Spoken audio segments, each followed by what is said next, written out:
Feitas as notas de abertura, iremos agora passar para as sessões.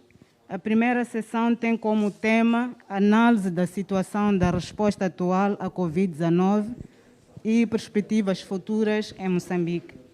Esta apresentação será feita pelo Dr. Eduardo Samgudo, diretor-geral adjunto do Instituto Nacional de Saúde. O Dr. Eduardo Samgudo é doutorado em imunoretrovirologia e pós-doutorado em doenças infecciosas emergentes e reemergentes. Convido então ao Dr. Eduardo Samgudo para fazer a sua intervenção, que será feita a partir de Nampula. Bom dia a todos. Queria, em primeiro lugar, cumprimentar todos os moçambicanos que acompanham esta conferência a partir de vários locais de Moçambique e do mundo. Eu vou abordar o coronavírus num contexto num contexto em que, neste momento, há uma grande discussão sob o ponto de vista de convivência com este coronavírus, e eu trarei aqui, então, alguns conceitos. A minha apresentação será uma combinação de abordagem de alguns conceitos importantes e, ao mesmo tempo, que eu contextualizo para Moçambique. Próximo diapositivo.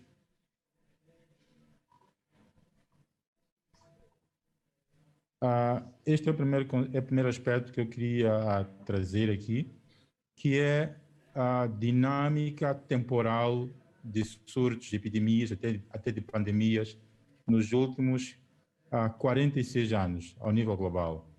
Nesta figura que nós temos à esquerda, temos a lista de vários países que se inclui Moçambique. Este é particularmente de África, são países africanos, e temos um horizonte temporal que vai de 1970 a 2016, 46 anos. Se nós observarmos para esta figura, podemos notar que temos pontos vermelhos. Cada ponto é um surto ou uma epidemia que ocorreu num certo país. Nós conseguimos notar que o número de pontos ele incrementa ao longo do tempo. Então, neste horizonte temporal de 46 anos, podemos notar que nos últimos 15 anos há uma concentração maior de pontos. E o número e o tamanho de cada ponto indica a dimensão ou a magnitude do surto da epidemia, ou seja, quantas pessoas foram infectadas. Então, este é o primeiro aspecto que eu queria chamar a atenção, é que o mundo está a tornar-se inseguro sob o ponto de vista de frequência de surtos de epidemia. Em parte, isto é atribuído, por um lado, ao efeito humano, particularmente maior mobilidade, e, por outro lado, também a maior invasão ao ambiente selvagem. Próximo diapositivo. Por que maior invasão ao ambiente selvagem? Neste slide, eu tento explicar qual é o papel do ambiente selvagem, ou seja, qual é o papel dos animais. O que temos aqui são 6 epidemias, algumas das quais transformaram-se em pandemia global, e que têm um aspecto em comum, é que estas epidemias ou pandemias todas foram causadas por vírus cujo reservatório primário é um animal, ou seja, é um vírus que ele convive com um animal ou uma ave, um réptil ou um roedor, que, devido ao contacto frequente entre o homem, particularmente entre o homem e o ambiente selvagem, muitas vezes também no ambiente doméstico, este vírus faz o que nós chamamos de salto genético. Ele consegue quebrar a barreira genética e ele faz um salto de uma espécie para outra. Dizer que os patógenos, geralmente, eles têm uma dificuldade muito grande de fazer um salto de uma espécie para outra, porque existe o que chamamos de barreira genética. No entanto, quanto maior for este contacto entre o homem e o animal, maior é a probabilidade que isto ocorra. Então, temos o SARS em 2003, que o reservatório primário é um roedor, as gripes aviária em 2005 e a suína em 2009, que são vírus originários de ave, e o 2009, que é o H1N1, uma recombinação entre um vírus aviário e um vírus suíno, na verdade. em 2013, MERS, que é um vírus cujo reservatório primário é um camelo, e os últimos 2 surtos de ébola em 2014 e 15, que foi o maior deles, e há 2 anos, que atualmente esse surto ainda está ativo, que é o surto da ébola. Lembrar que o vírus da ébola tem como reservatório primário o morcego. Então, o que chamamos aqui a atenção é que não é a primeira vez que o vírus faz um salto de espécie.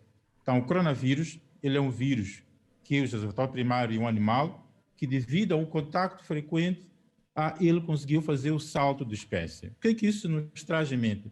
Que nós temos que fazer intervenções na interface homem-animal. Próximo slide. Próximo diapositivo. Neste diapositivo, o que eu quero chamar a atenção é a necessidade de fazer investimentos estruturantes e de longo prazo, com uma visão de longo prazo. Quando falamos de doenças emergentes, falamos de patógenos novos, particularmente vírus. A maior parte das doenças emergentes são novas doenças. Os vírus são o principal, mas também há doenças novas causadas por bactérias, por parasitas, fungos, entre eles. Mas os vírus são os mais comuns. No entanto, é preciso entender que a rapidez com que o mundo, a rapidez com que Moçambique também conseguiu montar a capacidade diagnóstica para o coronavírus não foi devido a um efeito de geração espontânea. Isto foi um investimento de longos anos, neste caso específico dos vírus respiratórios, este é um investimento de 11 anos, porque envolve tecnologia complexa e um conhecimento muito profundo da biologia e da ecologia dos patógenos. Então, podemos ver aqui neste slide, eu listo alguns dos nos últimos anos de vírus que causaram surtos ou epidemia, alguns deles, na verdade, pandemia, e faço uma relação temporal com a criação da capacidade em Moçambique. Então, conseguem ver no retângulo superior, a cor rosa, claro, quando é que Moçambique começou a montar a capacidade para fazer o diagnóstico e para a vigilância de vírus respiratórios. Começamos em 2009, quando o mundo enfrentou a gripe suína. E, devido à frequência com que as doenças emergentes ocorrem, não só Moçambique e o mundo entendeu que era necessário fazer investimentos estruturantes. E Moçambique decidiu, então, fazer o investimento através da criação de um programa mais abrangente, não só em doenças respiratórias, mas abrangente na área de doenças emergentes. E isto inclui a questão da criação de capacidade tecnológica. O diagnóstico de novos vírus envolve muitas vezes tecnologias complexas, a formação de profissionais. Tratando-se de patógenos novos, é preciso que haja um domínio forte de aspectos de virologia, de biologia molecular, entre outros, e o país investiu na formação do Instituto Nacional de Saúde, particularmente de mestres, doutores e pós-doutorados. E o outro aspecto é a participação e a criação de redes internacionais de colaboração, porque envolve conhecimento novo, é importante que haja partilha de conhecimento entre os vários grupos internacionais. E Moçambique não pode fazer isto sem colaboração internacional. Próximo slide. Neste diapositivo, eu mostro o novo edifício do Instituto Nacional de Saúde e faço um realce em relação ao laboratório de alta contenção. O que eu quero chamar aqui a atenção é que Moçambique, com este novo edifício que foi inaugurado em 2018, em junho de 2018, passou a ter um laboratório de alta contenção, que é um laboratório que permite a manipulação de patógenos altamente perigosos, como, por exemplo, de febres hemorrágicas, ébola, Marburg, vírus hemorrágico de Crimeia-Congo, entre outros. No entanto, o que eu quero chamar a atenção é que este edifício, esta infraestrutura, é uma fração muito pequena do que é necessário montar, estruturar e edificar para que o país possa responder com rapidez a eventuais surtos causados por novos patógenos. Neste caso, estamos a falar de patógenos perigosos. Então, aqui a principal mensagem é que, se queremos nos preparar para a próxima pandemia, esta preparação tem que começar hoje. Ou seja, Moçambique começou a preparar, sob o ponto de vista de capacidade diagnóstica, de formação de recursos humanos especializados e de investimento em tecnologia há 11 anos. Próximo diapositivo. Aqui eu quero ilustrar a dinâmica temporal da atual epidemia em termos de número de amostras testadas. E no próximo slide irei mostrar qual é a perspectiva de médio prazo em relação a este crescimento acelerado do número de amostras que nós temos que testar diariamente. Na parte superior temos um gráfico de barras. Eu penso que se concentre nas barras azuis. As barras azuis é o número de amostras testadas. E por mês, temos março, abril, maio e junho. O que nós vemos é que há um aumento rápido do número de amostras testadas. Este aumento rápido, ele é uma resposta ou é uma consequência à expansão geográfica do vírus em Moçambique. Ou seja, é a demanda criada pela disseminação do vírus a nível nacional que aumenta o número de amostras que são colhidas e testadas. E na parte direita deste gráfico, conseguem ver que eu listo por meses o número de províncias com vírus reportados. No mês de março tínhamos apenas uma província. E reparem qual é o número de amostras testadas, que é um número muito pequeno. Comparativamente, no mês de abril, se nos lembrarmos, foi quando tivemos o primeiro caso em Afungi.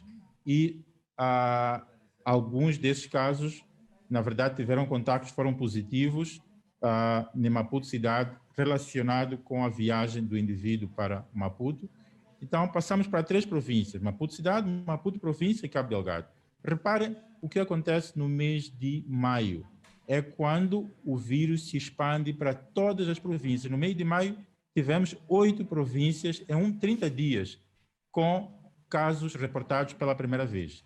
Ou seja, é esta dinâmica de disseminação espacial em Moçambique que incrementa a demanda da testagem. Qual é a implicação disto? A implicação disto é no volume, obviamente, é a carga de trabalho para o laboratório. Qual foi o impacto deste aumento em termos de tempo para a testagem das amostras?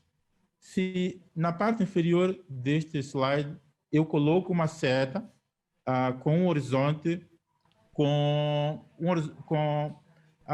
que descreve, sob o ponto de vista temporal, qual é o tempo que é necessário entre a colheita da amostra até a emissão dos resultados. Então, como eu mencionei nos slides anteriores, a criação de capacidade de longo prazo permitiu que Moçambique mantivesse um tempo de resposta laboratorial relativamente curto. A maior parte dos países tem um dobro, pelo menos, do tempo de resposta laboratorial. O que é tempo de resposta laboratorial? É o tempo entre o momento que a amostra entra no laboratório e o resultado é emitido. Conseguimos ver aqui que são necessárias 7 horas de tempo entre o registro, entre a recepção no laboratório em Maracuene e o seu registro. Este número de horas é devido ao grande volume de amostras. São necessárias 19 horas entre o registro e a testagem, para que a corrida no PCR, que é a máquina que nós usamos, ela seja efetuada. 19 horas é um tempo curto. É um tempo curto graças à introdução de uma rotina de 24 horas no laboratório em Maracuene. E 7 horas, que é para validar, temos que validar amostra por amostra devido a várias etapas de controle de qualidade que são necessárias. Então, conseguem ver que manter este tempo de 33 horas entre o momento que a amostra entra no laboratório e o resultado é emitido, ela requer uma planificação e uma criação de capacidade que não é possível criar num curto espaço de tempo. E podem ver que as restantes 30 horas, conseguem ver na parte inicial deste esquema, é o tempo que decorre entre o período em que a amostra é colhida e o momento em que a amostra é recebida no Instituto Nacional de Saúde. Então, tendo em conta este crescimento acelerado do número de amostras recebidas, há necessidade de estruturar uma rede que permita responder à demanda sem afetar o tempo de testagem e, por outro lado, reduzir o período entre a colheita e o registro. Próximo diapositivo. No próximo diapositivo, neste diapositivo, eu ilustro, então, qual é a visão de criação de uma rede hierarquizada de diagnóstico molecular. Dizer que o diagnóstico molecular é uma tecnologia complexa, é uma tecnologia relativamente nova, embora ela seja usada para a carga viral e para o diagnóstico pediátrico em Moçambique. Vários dos instrumentos utilizados, eles requerem uma plataforma que nós chamamos de aberta, que precisa de um conhecimento e uma prática muito mais, de muito maior duração e profundidade em termos de conhecimentos teóricos. Então, neste slide, o que eu ilustro é o horizonte temporal à esquerda para a funcionalização, para a estruturação desta rede. Como podem ver, no segundo retângulo, de cima para baixo, eu ilustro que as províncias de Cabo Delgado, de Sofala e de Nampula vão iniciar a testagem já este mês ao nível provincial. E à direita temos uma pirâmide que ilustra esta rede hierarquizada de diagnóstico molecular de coronavírus, em que no topo temos o laboratório de referência, que é aquele que treina e faz o controle de qualidade e fiscaliza a qualidade da testagem. E à medida que descemos nesta pirâmide, nós passamos para níveis hierarquicamente inferiores, para hospitais, para laboratórios regionais e laboratórios provinciais. Ainda não existem métodos chamados point of care, são métodos simples que podem ser feitos fora da unidade sanitária, que poderíamos utilizar para os centros de saúde. Ou seja, a tecnologia de PCR não é apropriada para o nível mais baixo da nossa cadeia, sob o ponto de vista de hierarquia do sistema de saúde. Então, dizer que a estruturação desta rede, ela também só é possível fazê-la no período curto que estamos a fazer, devido a este longo investimento de recursos humanos, de especialistas, que eu mencionei nos slides anteriores. Lembrar que, devido ao encerramento das fronteiras, nós não podemos contar, neste momento, obviamente, com a vinda de especialistas internacionais, além de que eles estão ocupados a montar as suas próprias redes. Ou seja, Moçambique, felizmente, é autossuficiente em termos de montagem de uma rede complexa como esta. E isso só foi possível graças a este investimento que eu falei anteriormente. Próximo diapositivo. Neste diapositivo, eu faço a transição para possíveis cenários para Moçambique. Neste slide, eu queria apenas explicar rapidamente o conceito de achatamento da curva e atraso do pico, que muito tem se falado. Temos duas curvas. Temos uma curva vermelha e uma curva azul. A curva vermelha é aquela típica de uma epidemia explosiva, em que o sistema de saúde colapsa.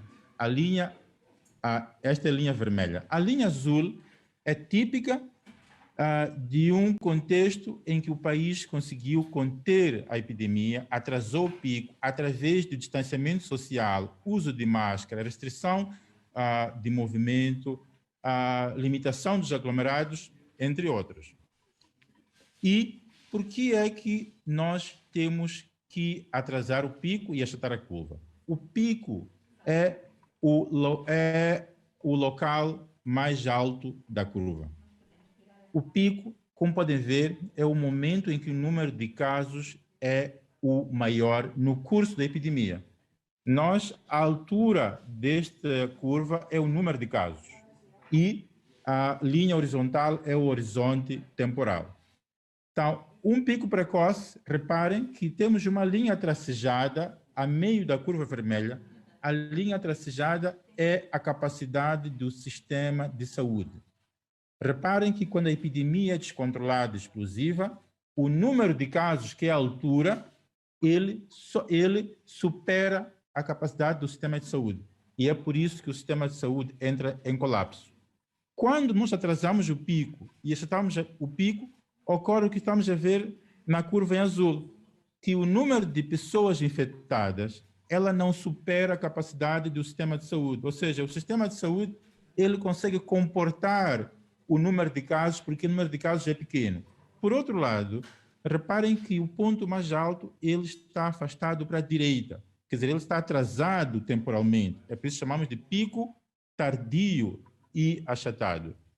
É importante atrasar o pico pelos motivos que estão mencionados no retângulo inferior direito. O atraso deste pico e a lentidão da progressão da epidemia, ele dá tempo ao sistema de saúde para se preparar. Dá tempo à sociedade para se preparar. E mais do que isso, nós ganhamos tempo para que apareça um antiviral ou uma vacina que nos permita enfrentar com maior segurança este pico. Então, é isto que todos os países, inclusive Moçambique, estão a fazer. É achatar este pico, atrasar o pico, para que o sistema de saúde consiga comportar os casos, não entre em colapso e apareça um tratamento ou uma vacina. No entanto, queria chamar a atenção em relação a dois aspectos. Número um, o pico não acontece ao mesmo tempo em todos os locais. Nós podemos ter um pico inicial na área urbana, depois um pico tardio na área rural. O segundo aspecto é o facto de que quando um país atinge um pico e o número de indivíduos suscetíveis ainda é muito grande, o que sucede é que picos subsequentes podem ocorrer. Eu vou dar um exemplo. A Espanha atingiu o pico e tem 5% apenas de pessoas que foram infectadas.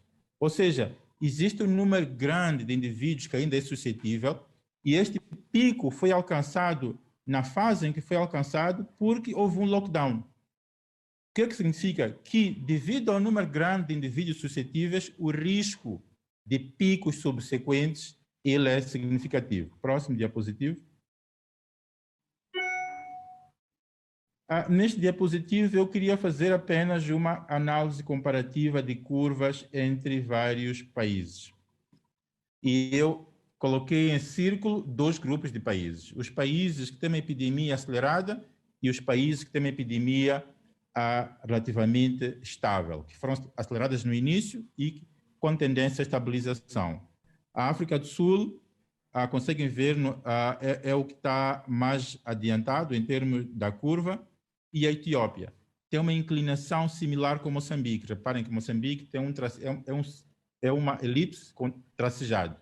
É diferente da curva da Zâmbia e do Ruanda, cuja inclinação ela tende a reduzir. O que eu queria chamar aqui, eu coloquei neste gráfico os países que têm as epidemias mais aceleradas ao nível mundial, algumas. E conseguem ver que a inclinação da curva de Moçambique, ela é similar. Embora a curva esteja mais para baixo, o fato de estar mais para baixo significa que o número de casos é relativamente pequeno. Mas quando olhamos para a inclinação, conseguimos ver que tem uma inclinação parecida com os países que têm uma epidemia acelerada. O que significa? Que a nossa epidemia é uma das mais aceleradas, embora o número de casos seja relativamente pequeno. Para melhor percepção, eu coloquei em análise no retângulo à direita duas variáveis importantes. A primeira é a nossa posição global em termos de casos. E a segunda variável é a nossa posição global em termos de número de dias para duplicação de casos. Se o país tiver 100 casos, quantos dias precisa para chegar aos 200 casos. E reparem que no dia 15 de maio, o país estava na posição 153 em termos de número de casos. Estava na posição 35 em termos de número de dias para duplicação. Reparem o que aconteceu um mês depois, que o país passou para a posição 139 em termos de número de casos, avançou 14 posições, ou seja, ultrapassou 14 países e passou para a posição 10. Está entre os 10 países com a maior taxa de duplicação, com o menor tempo. Quanto menor o tempo de duplicação, mais rápido a epidemia progride. Ou seja, Moçambique precisa, neste momento, de 12 dias para duplicar o número de casos. Está na posição, atualmente, Moçambique, como podem ver, está na posição 10. Ou seja, em um mês avançou 15 posições, ou seja, passou à frente de 15 países. Próximo diapositivo. Neste diapositivo, eu queria explicar qual é a dinâmica de uma epidemia causada por um vírus ou uma bactéria nova e que é muito transmissível. À esquerda, eu usei bonequinhos para facilitar a explicação. Os bonequinhos pretos, em epidemiologia, muitas vezes é assim que se faz a ilustração. Os bonequinhos pretos são as pessoas que não estão infectadas, mas estão suscetíveis.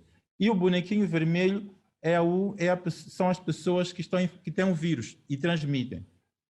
À esquerda, temos então apenas um único indivíduo que está infectado. O restante não está infectado, mas é suscetível, porque é um vírus novo. Só há duas maneiras de uma epidemia, ela ser interrompida naturalmente, sem distanciamento social. A primeira é quando se atinge um número elevado de pessoas que estão infectadas. Então, há um bloqueio natural. Isto chama-se de imunidade de grupo. É na parte superior. Reparem que o número de bonequinhos vermelhos aumentou e temos apenas muito poucos bonequinhos pretos. Quando se atinge 70%, que é o cálculo que eu fiz para ilustrar em termos de proporção de bonecos vermelhos e pretos, a epidemia ela é interrompida. No entanto, este é um cenário que não pode ser alcançado num curto espaço de tempo, como eu mencionei antes, porque o sistema ele colapsa. Então, este é um cenário que não, para sistemas de saúde como o nosso, seria catastrófico, atingir 70% da população infectada num período muito curto. Então, esta hipótese é aquela que todos os países eles evitam a todo custo que aconteça, num curto espaço de tempo. A segunda maneira é através de medidas farmacológicas, através de uma vacina. Então, reparem, quando temos uma vacina, nós vacinamos todos os indivíduos. E reparem que a cadeia de transmissão é bloqueada sem que este indivíduo infecte mais ninguém. Esta é a razão pela qual a única ferramenta que existe neste momento é o distanciamento social, o uso de máscara e entre outras. Porque nenhum desses dois cenários, nesse momento, é aplicável. Não podemos deixar a epidemia progredir rapidamente e não temos uma vacina. Então, é por isso que temos que cumprir com as medidas de distanciamento social até que apareça uma vacina. A questão é, quando é que uma vacina estará disponível? Próximo slide.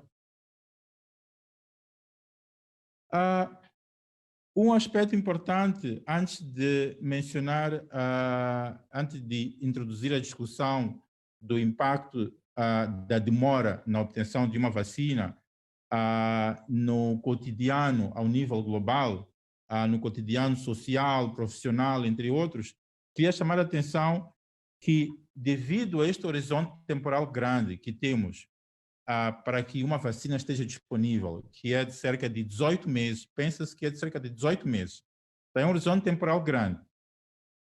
É importante que os sistemas de laboratório eles sejam preparados e fortificados, porque eles são a primeira linha para um controle rápido de uma epidemia. Então, o que acontece é que há uma demanda crescente, que viram anteriormente, assumindo este horizonte temporal de 18 meses até que uma vacina seja disponível, isto significa um aumento progressivo da demanda para testagem laboratorial. E é o que eu ilustro neste slide, em 4 bullets, que há necessidade de fazer mudanças paradigmáticas nos sistemas de laboratório. O que acontece é que os sistemas de laboratório, neste momento, ao nível global, não são baseados em métodos moleculares. No entanto, é o método molecular que serve para o diagnóstico do coronavírus. Isso significa que há necessidade de mudança de um paradigma para um conceito de redes laboratoriais baseadas em técnicas de biologia molecular. Isso significa ter técnicas de biologia molecular num centro de saúde, num hospital provincial, num hospital distrital, que não é o status quo neste momento. Próximo diapositivo. Neste diapositivo, eu queria introduzir também mais um conceito importante relacionado com as perspectivas futuras em relação ao coronavírus. O que eu trago aqui é a dinâmica temporal e espacial da variação genética do coronavírus. Sendo um vírus, é um vírus que ele sofre mutações. E essas mutações levam à geração de várias estirpes do mesmo vírus. Felizmente, a região importante do vírus, que que determina a sua ligação ao sistema respiratório, que determina a sua infectividade, ela é estável. É por isso que o padrão de infecciosidade ele é estável até o momento. No entanto, as mutações que ocorrem em outros locais, elas levam a uma geração de estirpes diferentes do coronavírus. Na figura superior esquerda, o que eu mostro é o horizonte temporal e a dinâmica das várias estirpes. Conseguem reparar, por exemplo, que a estirpe que era dominante no início era a estirpe L, que é uma estirpe L é o mesmo coronavírus. E, ao longo do tempo, essa estirpe ela reduziu em termos de proporção de circulação global e outras estirpes dominam neste momento. À direita, conseguem ver, são os vários continentes em que notamos que há uma diversidade, há uma heterogeneidade. Em continentes diferentes circulam estirpes diferentes. No retângulo inferior, o que eu chamo aqui, o que eu trago são algumas questões. Por que é importante falar nisto? Primeiro, dizer que Moçambique está neste momento a preparar-se para começar a fazer a genotipagem, o sequenciamento dos seus vírus, no sentido de entender qual é o perfil genotípico em Moçambique. No retângulo inferior,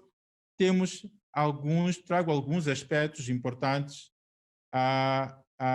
cujo impacto da geração, da dinâmica do coronavírus é muito relevante.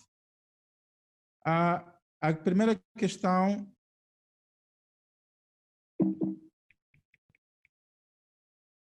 está muito pequeno, eu preciso ver melhor no meu slide.